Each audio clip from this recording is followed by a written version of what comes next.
ایک باپ اپنی بیٹی کو شادی سے کچھ گھنٹے قبل سمجھاتے ہوئے زندگی کے سنہرے اصول بتا رہا تھا۔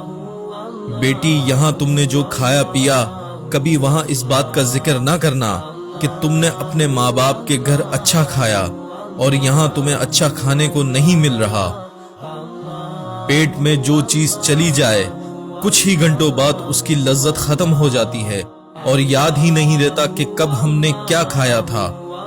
کھانے پر کبھی کسی کے ساتھ بحث نہ کرنا، جو مل جائے شکر کر کے کھا لینا۔ بیٹی، جس طرح تم نے اس گھر کو اپنا سمجھ کر صرف اس گھر کی تعریفیں کی ہیں، اسی طرح اس گھر کو اپنا سمجھ کر اس گھر کی تعریفیں کرنا۔ کبھی برائی نہ کرنا، بے شک اب وہی تمہارا اپنا گھر ہے۔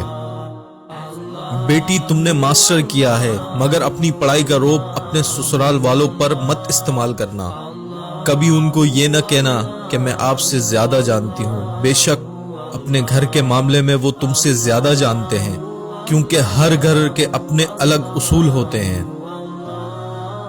بیٹی، شوہر کو کبھی پیٹھ دے کر نہ سونا، کیونکہ اللہ پاک عورت کی اس حرکت سے ناراض ہوتے ہیں۔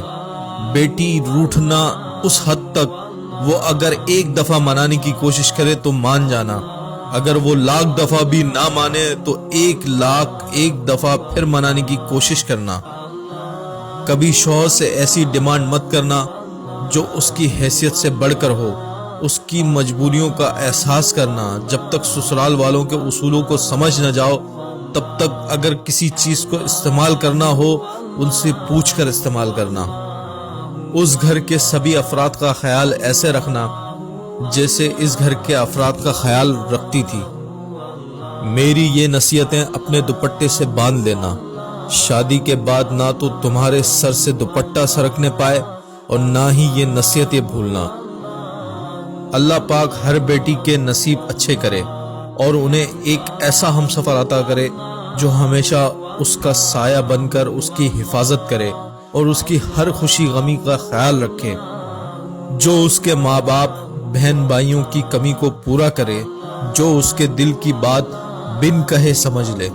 آمین۔